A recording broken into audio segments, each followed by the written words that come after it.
Imagine your entire team knows exactly what your company's top priorities are. As a result, they're more focused and they make better decisions and they're more productive. In addition, they're also inspired, they're motivated, and they're genuinely proud to be a part of this team. And you're going, yeah, how do we accomplish that? Well, you're probably not gonna like my answer, but I'll change your mind by the end of the video. If you want to keep your company moving really quickly, scaling up without creating chaos or losing control, you need to be really, really good at this one thing: running meetings. Meetings? Carrie, I thought you'd have a more sophisticated answer than that. We hate meetings. Yeah, I know. That's because you're probably doing them wrong. Today, I'm specifically going to focus on one type of meeting, and that's your all-hands meeting, or what some might call a town hall meeting. But first, let's talk about what most companies do, and you can see if you can figure out where you might be going wrong now. What most companies do is they have one meeting per week, and they attempt to cram everything into that meeting. Well, this is impossible, so that leads to a few things happening. One is that meetings run over, or you never get through your full agenda, and that results in additional side conversations and tons of emails that have to take place throughout the week.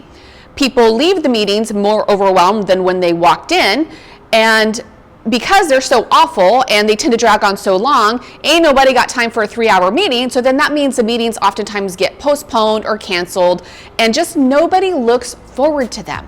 Well, how do you fix this? The answer is with a good meeting rhythm that keeps communication in a cadence.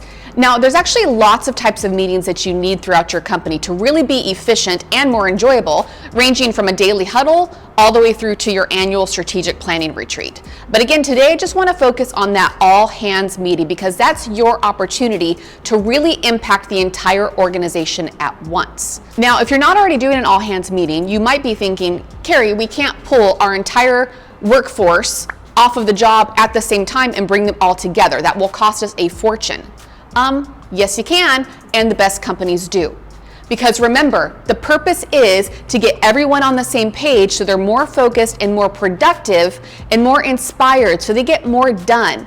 Isn't that worth investing a little time in? Now, while the all hands meeting should include some updates on important projects, the driving question for you to ask yourself before this meeting is, how do I want people to feel? Okay, what do I want them to think? How do I want them to feel at the end of this meeting? And then design your agenda to deliver that outcome. So here's a few things that an all hands meeting could typically include. First, celebrations. What's the good news? Next would be updates on company goals, results, and performance. Then you might cover some high-level status of big projects, or maybe even some sneak peeks into things that are coming, business improvements that you're working on making. But the most important part of all of this that really weaves this together and will get you that desired outcome is storytelling. As a CEO, you are the chief storytelling officer. That's what moves people. That's what really connects people to the day-to-day tasks, maybe even the mundane of what they're doing, and how it impacts the big picture that's best relayed through story. Now, I have a client who is very, very structured by nature, and even the type of business that they run is a very kind of tends to attract real structured type of people. So their meetings are very efficient. They have all the meetings they're supposed to have, and they get through it all very quickly. So we were having this conversation recently about this town hall or all hands meeting, and he said, you know, Carrie, I think my meetings are run like a German watch factory, meaning they're efficient, they're precise, but they're probably not very inspirational. No disrespect to the Germans, check the last name.